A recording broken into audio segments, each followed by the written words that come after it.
Given this question, two functions fx and gx, state the domain and range of the function f and the f inverse.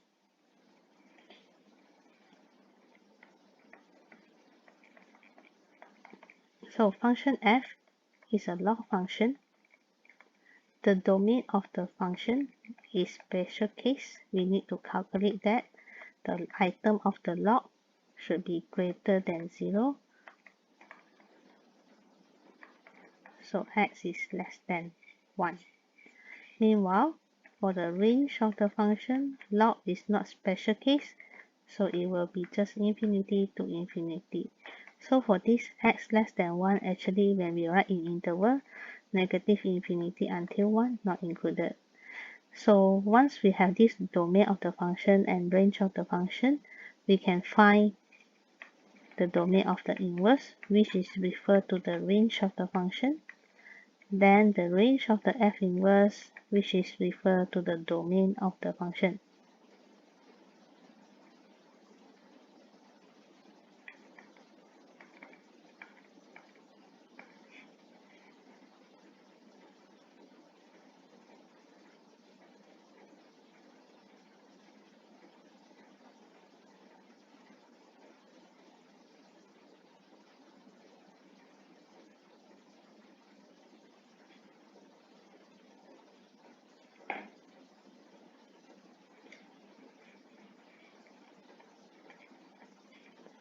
Then for question 2,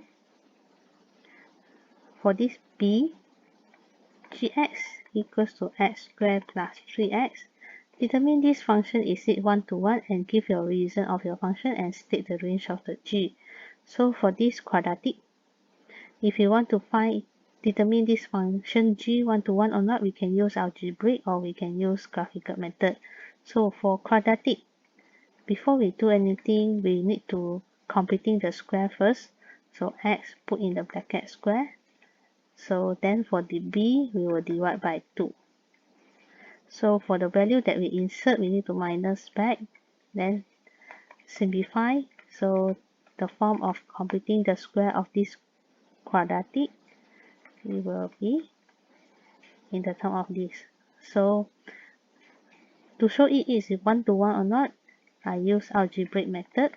Substitute x1 and x2 into the g.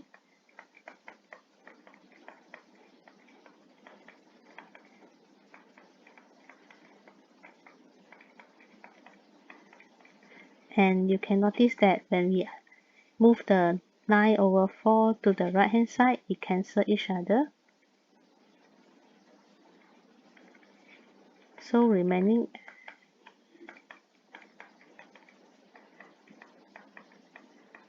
the square here. Be careful of moving your square or simplify your square. Once you simplify your square, it's supposed to have positive negative of the square root. And we can see square root and square can be cancelled.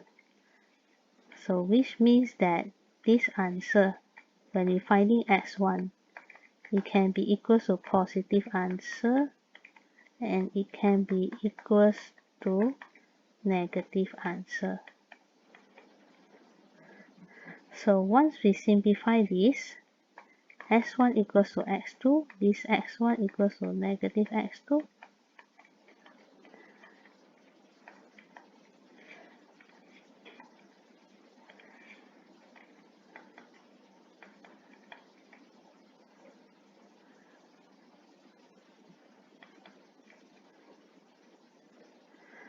Therefore, we can notice that our x1 not only having one answer. So therefore, since our result not just equals to x2,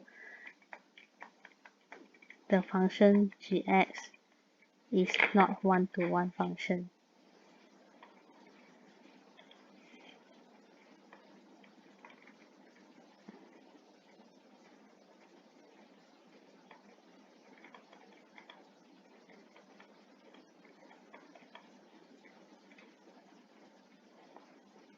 So after we determine the function g is 1 to 1 or not, so give your reason and for your answer and state the range. So our reason is the x1 just not equals to x2 only. You have two answers, so this function is not one-to-one. Then answer the question, the range of the g. So range for quadratic special case, as we close the characteristic of quadratic here, we can see it is negative 9/4. Then our quadratic is positive, so negative 9/4 going positive infinity. Then for the next part C, it gives us a equation where f inverse composite with g equals to 1 minus 10 power of negative 2. So by this equation, we ask us to find the value of x. So first of all, we have to identify what is your f inverse. So f inverse equals to x. Substitute f inverse to the function. So it will be log 1 minus f inverse equals to x. When you unlock this, so this is a base 10. When the base is not written, means we understood that this is a base 10. When you unlock it, it will be 10 to the power of x. And we simplify, we can notice that this is 1 minus 10x.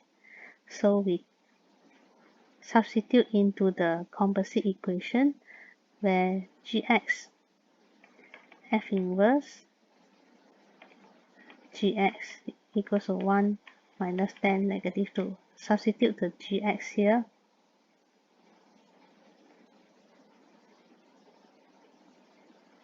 So our gx is x squared plus 3x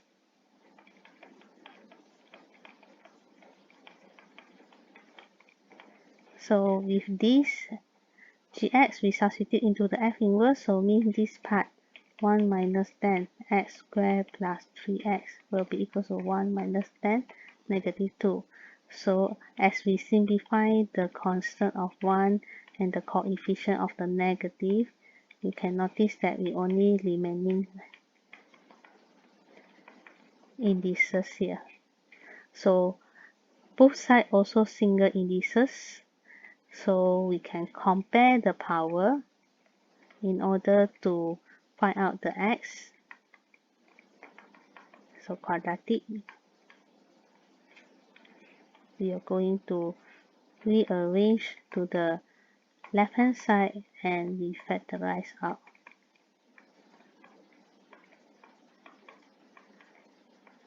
So x will be equals to negative 1 and x equals to negative 2. So just have a look. Your x in the position of function g. So g can be accept anything. And function f inverse. So function f inverse x is a position of power. It also can accept anyway every value of x. So that's all for these questions.